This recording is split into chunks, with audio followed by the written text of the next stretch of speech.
शुरुआत करते हैं आज की न्यूज़पेपर की। आज हम देखेंगे जियोग्राफी में वाइट सैंड। ठीक है, उत्तरी अमेरिका में ये काफ़ी फेमस जगह है जिसको हम मैप में आज देखने वाले हैं। ये जो रेड टैग आप देख रहे हैं, ये वाला जो स्टेट है ये है न्यू मैक्सिको। ठीक है, और ये है यूनाइटेड स्टेट। ये वाला हो गया इससे लगा हुआ एरिजोना, इसके पश्चिम की तरफ। इसके नॉर्थ की तरफ जाओगे तो कोलोराडो पड़ेगा, और इसके यदि आप पूरब की तरफ जाओगे तो टेक्सास। और फिर एक और स्टेट है जो इससे लगा हुआ है, ये आप देख रहे हैं ओक्लामा। ठीक है, इसके अलावा नॉर्थ अमेरिका से कुछ कुछ इम्पोर्टेंट लोकेशन आप यहाँ से देख सकते हैं, जैसे कि आर्कटिक सर्किल इसके नॉर्थ में कहाँ कहाँ से होकर के गुजरती है, अलास्का के होकर के गुजर रही है। ठीक है, इसके अलावा कनाडा से होकर के गुजर रही है। इधर से आप चले जाओगे तो नीचे तरफ यदि हम आएंगे तो ट्रॉपिक ऑफ कैंसर। ठीक है, ट्रॉपिक ऑफ कैंसर मैक्सिको को काटते हुए गुजरती है। तो दो रेखाएं यहाँ से गुजरती हैं, एक आर्कटिक सर्किल और ट्रॉपिक ऑफ कैंसर। कुछ कुछ महासागर इंपॉर्टेंट, जैसे कि Pacific ocean, Atlantic ocean. Atlantic ocean north America के पूरब में पड़ता है और पश्चिम की तरफ पड़ता है प्रशांत महासागर। नॉर्थ में आप चले जाओगे तो आर्कटिक ओशियन पड़ जाएगा। नीचे की तरफ भी अभी यदि आप जाओगे, मतलब कि इसके दक्षिण और पश्चिम वाले हिस्से की तरफ, तो ये पूरा पैसिफिक ओशियन फैला हुआ है। लेकिन यदि हम पूरब की तरफ नीचे तरफ जाएंगे तो कैरिबियन सागर पड़ता है नीचे की तरफ। ठीक है, दक्षिण पूरब की तरफ पे बहुत सारे यहाँ पर सागर है, जैसे कि लेब्राडोर सी है इसके पूरब की तरफ यदि हम जाएं, जो कि ग्रीनलैंड और ये जो नॉर्थ अमेरिका वाला हिस्सा है कनाडा का, इसके बीच में ये ऐसा समुद्री सीमा बनाने का काम करता है। एक तरफ ग्रीनलैंड और एक तरफ कनाडा, दोनों के बीच में बेफिन बे है, बेफिन की खाड़ी। ठीक है, ब्यूफोर्ट सी है कहाँ पर, यदि हम कनाडा और इसके अलास्का के उत्तर की तरफ में जाएंगे तो। इसके अलावा गल्फ ऑफ अलास्का, ये अलास्का है, अलास्का के ही जस्ट नीचे गल्फ ऑफ अलास्का है। एक है इम्पोर्टेंट चीज़, ये जो रसिया है ग्रीन कलर से, और ये जो अलास्का है, दोनों के बीच में जो है बेरिंग सी है। ठीक है, गल्फ ऑफ कैलिफोर्निया कहाँ पर है, ये हो गया आपका मैक्सिको। मैक्सिको के ये वाले हिस्से में है गल्फ ऑफ कैलिफोर्निया। आज जो हमने एक वर्ड देखे हैं वाइट सैंड्स, जो जगह हम देखे हैं यूएसए में वाइट सैंड, जो कि न्यू मैक्सिको में आ जाता है, तो ये स्थित है यूएसओ में। यूएसए में भी कहाँ पर स्थित है ये हम मैप में देख चुके हैं। इसकी कुछ खास बात ये है कि अमेरिका ने जुलाई 1945 में अपना पहला नाभिकीय विस्फोट यहीं पर किया था। ठीक है, इसीलिए ये जगह को हम मैप में देखे थे। अब हम चलते हैं न्यूज़ की तरफ। तो सबसे पहले न्यूज़ हम देखेंगे पीआईबी की। पीआईबी में एक न्यूज़ आई है, ये जो पिक्चर आप देख रहे हैं ना, ये पिक्चर देख रहे हैं, ये जो मूर्ति है ब्रिटेन से हमारे इंडिया वापस लाई गई है। और इसका जो सिर देख रहे हैं ना आप, बकरी के जैसा दिख रहा है। तो बकरी के सिर वाली ये योगिनी की मूर्ति है। 64 योगिनी का आपने नाम सुना होगा ना। हमेशा ये जो देवियाँ हैं ना इकट्ठे रहती हैं, 64 के ग्रुप में रहते हैं, जिनको हम 64 योगिनी कहा जाता है, और काफ़ी इनको शक्तिशाली माना जाता है। आगे इनकी एज बताई जा रही है 10वीं शताब्दी की। इससे पहले लंदन में भारतीय उच्चायोग ने कहा था कि 10वीं शताब्दी की एक विशेष प्रकार की मूर्ति की बरामदगी और उसके स्वदेश भेजने की घोषणा करते खुशी हो रही।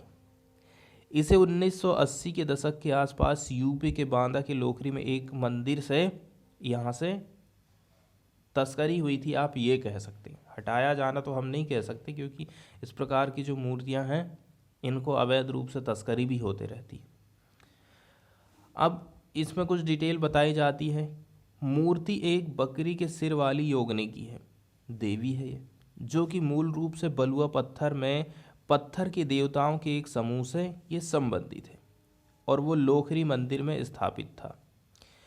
1986 में नई दिल्ली में राष्ट्रीय संग्रहालय की ओर से भारतीय विद्वान विद्या दहेजिया के अध्ययन का विषय था, जिसे बाद में योगिनी पंथ और मंदिर एक तांत्रिक परंपरा शीर्षक के तहत प्रकाशित किया गया था। बाद में ये पता चला कि 1988 में लंदन के कला बाजार में कुछ समय के लिए ये वाली जो मूर्ति है ना सामने आई थी। तो फिर भारतीय उच्चायोग को बकरी के सिर वाली योगिनी मूर्ति कला की खोज के बारे में जानकारी मिली, जो लंदन के पास एक निजी निवास के बगीचे में मिली थी। ये लोखरी संग्रह के विवरण से मेल खाती है। आगे बताया जा रहा है कि सिंगापुर की इंडिया प्राइड प्रोजेक्ट और लंदन की आर्ट रिकवरी इंटरनेशनल संस्था ने लंदन स्थित भारतीय उच्चायोग को मूर्ति की पहचान और उसकी बरामदगी करने में तत्परतापूर्वक सहयोग करा। ठीक है, और फिर हमारी तरफ से भी कुछ दस्तावेज तैयार किए गए। बात ऐसी है कि 2013 में इंडिया की तरफ से, ठीक है, भारतीय दूतावास पेरिस ने भैंस के सिर वाली वृषणा योगिनी की एक ऐसी ही मूर्ति को बरामद किया था। कहाँ से? पेरिस से, जो निश्चित तौर पर लोखरी गांव के उसी मंदिर से चोरी हुई थी। इस वृषणा योगिनी की मूर्ति को सितंबर 2013 में नई दिल्ली के राष्ट्रीय संग्रहालय में फिर स्थापित कर दिया गया था। आगे लोखरी के बारे में बताया जाता है कि लोखरी यूपी के बुंदेलखंड के बांदा जिले में आता है। मऊ अनुमंडल का एक छोटा सा गांव है। योगिनियों के बारे में बताई जाती है बात कि योगिनियाँ तांत्रिक पूजा पद्धति से जुड़ी हुई शक्तिशाली महिला देवताओं का एक ग्रुप है। उन्हें एक समूह के रूप में पूजा जाता है, जिसमें नॉर्मली 64 रहती हैं और माना जाता है कि उनके पास अनंत शक्तियाँ हैं। अब हम चलते हैं द हिंदू की तरफ और देख लेते हैं बैन न्यूज़ को। Election commission extends ban on rallies in 5 poll bound state till January 22। Election commission of India ने रैली को 5 जो पोल बाउंड स्टेट है वहाँ पर 22 जनवरी तक क्या कर दिया है? बैन कर दिया है। ठीक है, आप रैली 22 जनवरी तक नहीं कर पाओगे। इलेक्शन कमीशन ऑफ इंडिया के बारे में कुछ जानकारी है।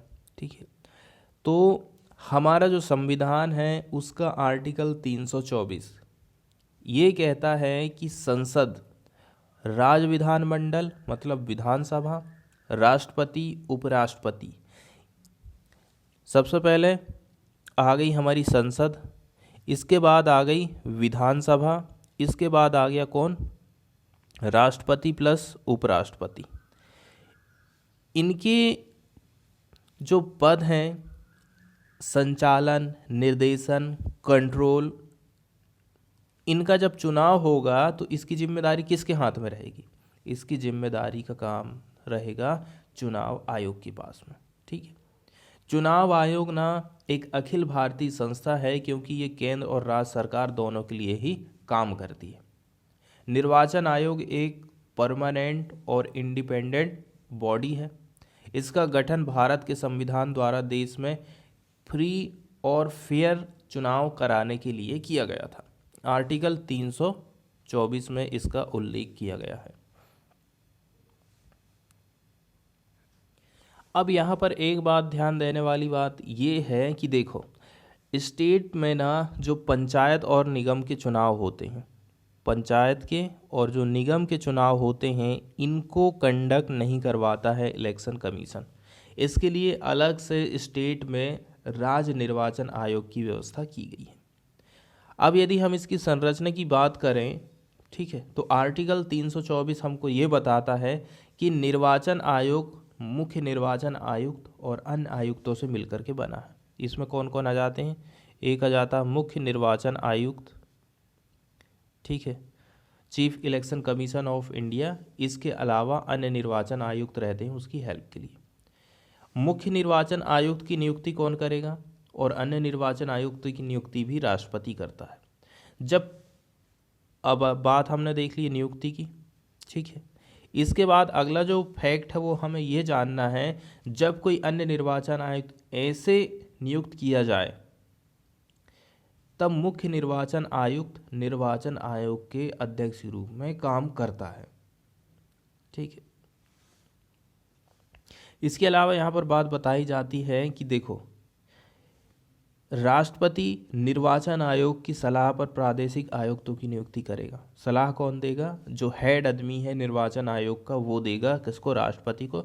तब जाके वो फिर प्रादेशिक आयुक्त की नियुक्ति करता है, जिसे वो निर्वाचन आयोग की सहायता के लिए जरूरी समझता हो।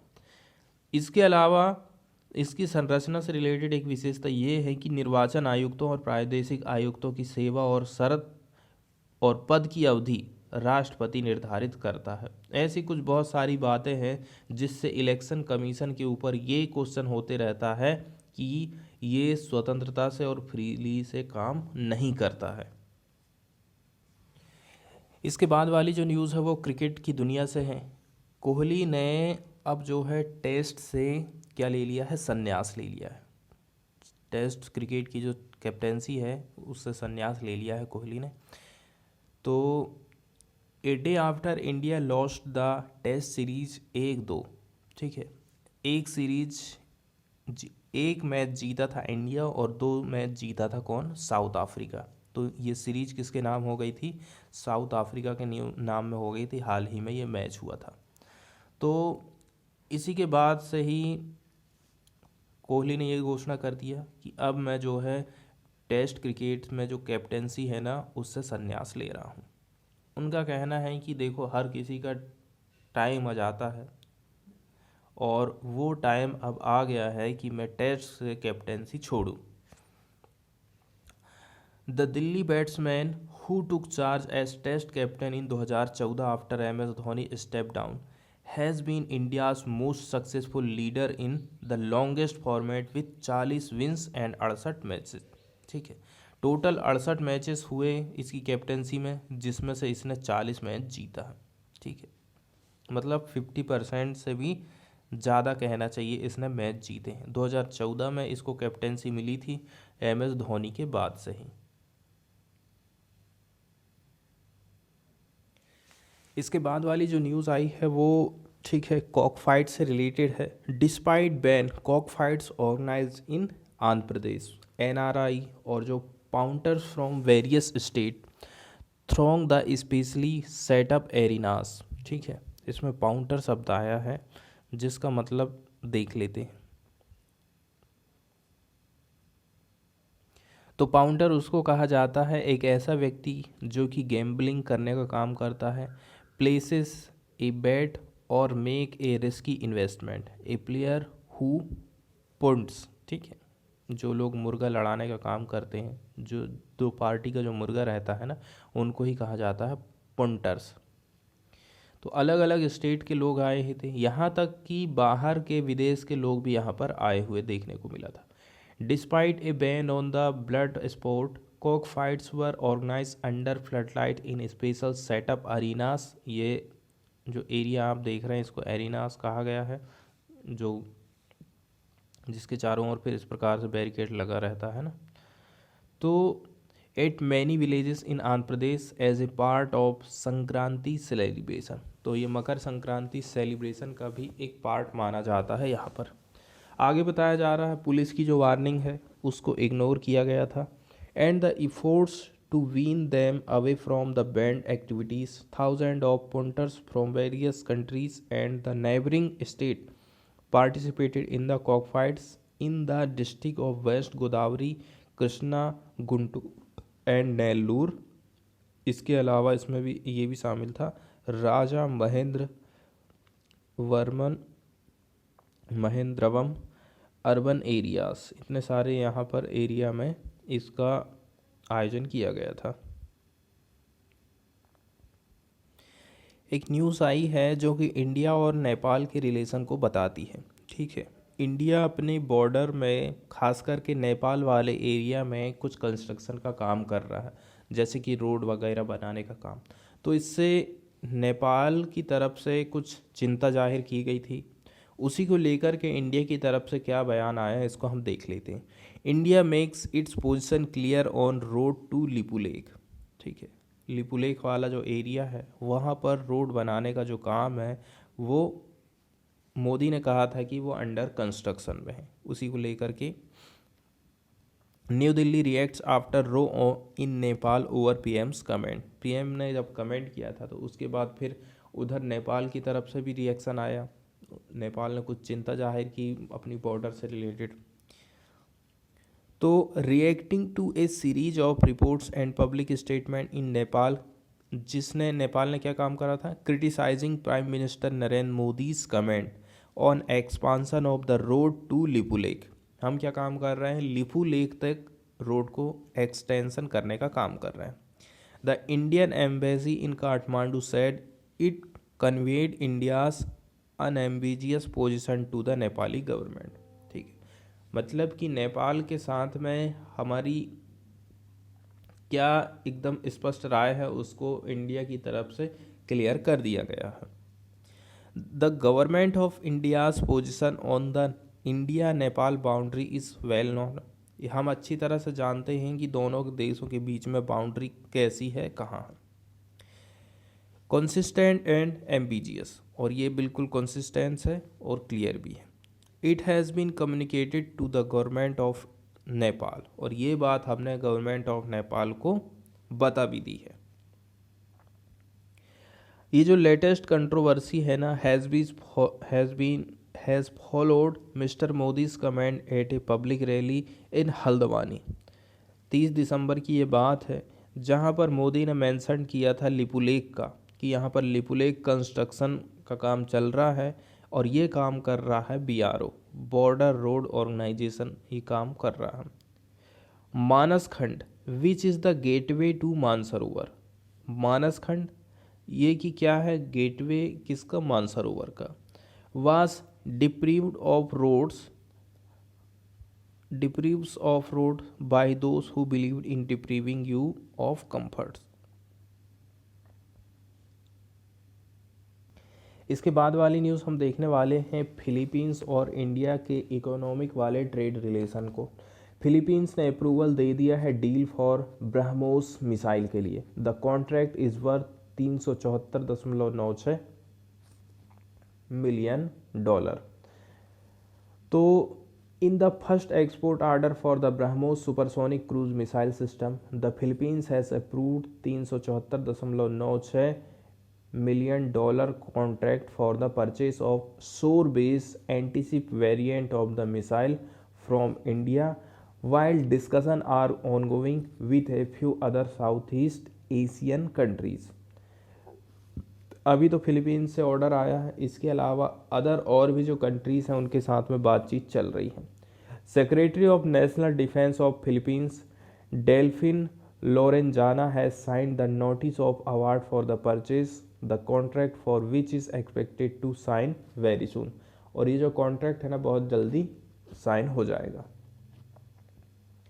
As head of procuring entity, shortcut में कहें तो hope, I recently signed the notice of award for the Philippines Navy shore-based anti-ship missile acquisition project. Negotiated with Government of India, it includes the delivery of 3 batteries, training for operators and maintainers, as well as the necessary integrated logistic support package।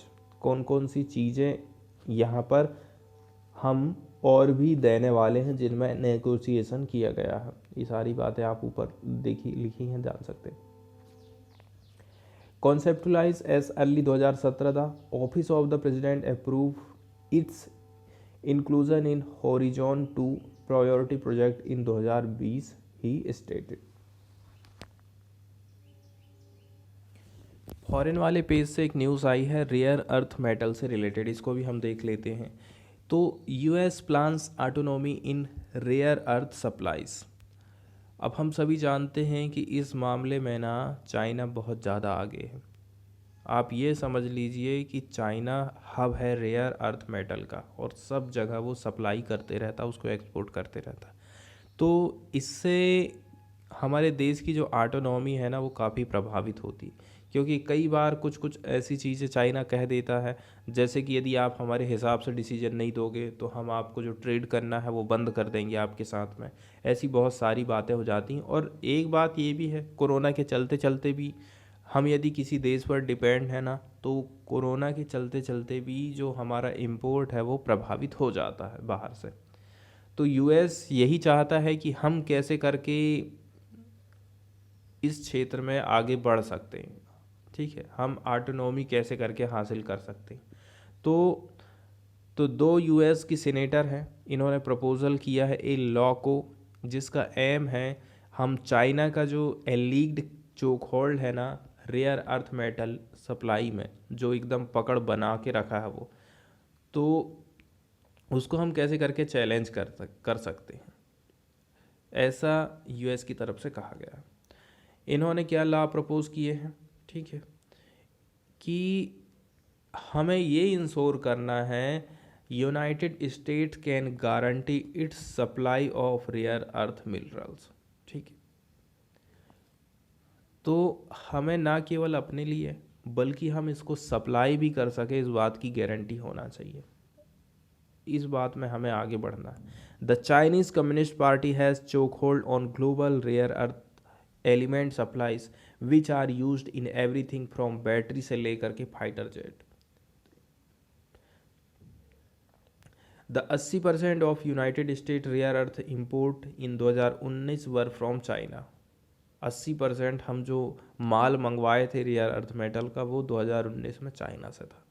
According to the United State geological survey, the bill aim to protect America from the threat of rare earth metal element supply disruption, encourage domestic production of those elements and reduce our reliance on China।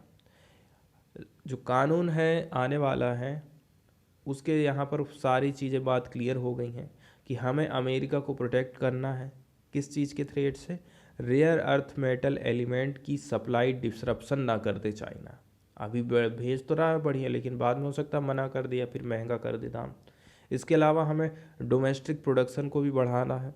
इसके अलावा हमें reduce करना है our reliance on China, China के ऊपर हमें भरोसा नहीं करना है। इसके बाद हम आगे चलते हैं और साइंस वाले पेज से एक न्यूज़ आई है उसको देख लेते हैं। इसमें बताया जा रहा है हमारी जो मसल्स रहती हैं वो भूखी रहती हैं starve in absence of vitamin D, ठीक है। यदि हमारी बॉडी में विटामिन डी की कमी है तो जो हमारी मसल्स है ना वो कैसी हो जाएंगी, कमज़ोर हो जाएंगी। ये अध्ययन माइस के ऊपर किया गया था, चूहों पर। The study examined the molecular nature of the muscle dysfunction in mice in the absence of vitamin D. हमारी जो मसल्स काम करना बंद कर देती हैं, डिसफंक्शन हो जाती हैं यदि हमारी बॉडी में विटामिन डी अब्सेंस है तो, ऐसा ही अध्ययन में सामने आया है। Skeletal muscles normally brim with energy, ठीक है। यहाँ पर ब्रिम वर्ड आया है, ब्रिम मतलब होता है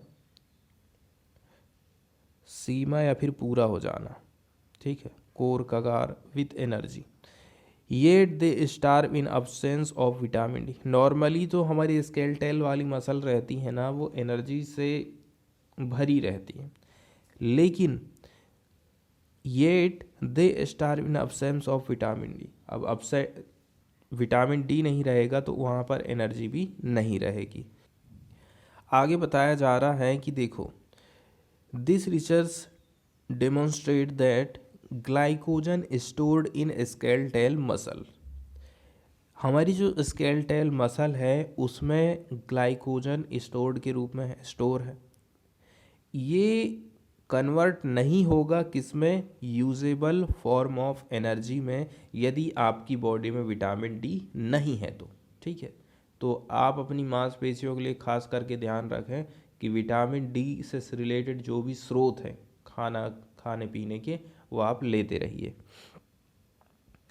As usually the glucose absorbed from the food is converted into glycogen, ठीक है।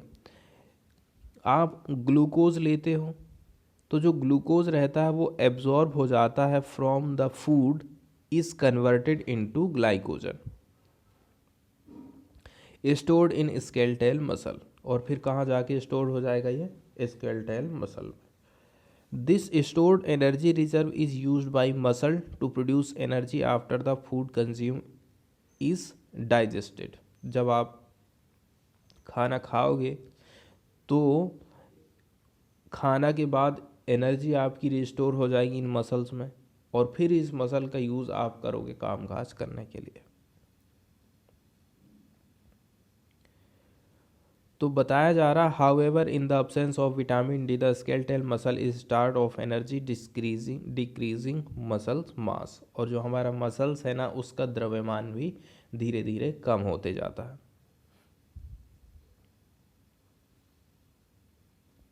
नॉर्मली विटामिन डी की जो डिफिशियंसी है ना, उसको हम एसोसिएट करके देखते हैं रिकेटस की बीमारी से। In rickets the bone tissue does not correctly mineralise calcium and phosphorus leading to softening of bones resulting in skeletal deformities. इसमें हड्डियाँ कैसी हो जाती हैं, मुड़ जाती हैं, कैल्शियम और फास्फोरस की कमी हो जाती है।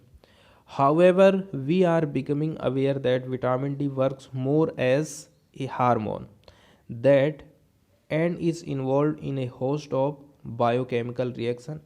It is key to maintaining metabolic function, immune system, bone health, and plays a crucial role in depression, mood swing, anxiety, and sleep quality. तो विटामिन डी पर रिसर्च हुई है, आप ये कह सकते हैं, और क्या क्या चीज़ में ये हमारे काम आता है उसमें से रिलेटेड सारी बात यहाँ पर बताई गई है। ठीक है, मेटाबॉलिक फंक्शन को मेंटेन करता है, इम्यून सिस्टम में काम करता है, बोन हेल्थ के लिए अच्छा है, और एक क्रूसियल रोल प्ले करता है डिप्रेशन के मामले में, मूड स्विंग के मामले में, एंजाइटी एंड स्लीप क्वालिटी।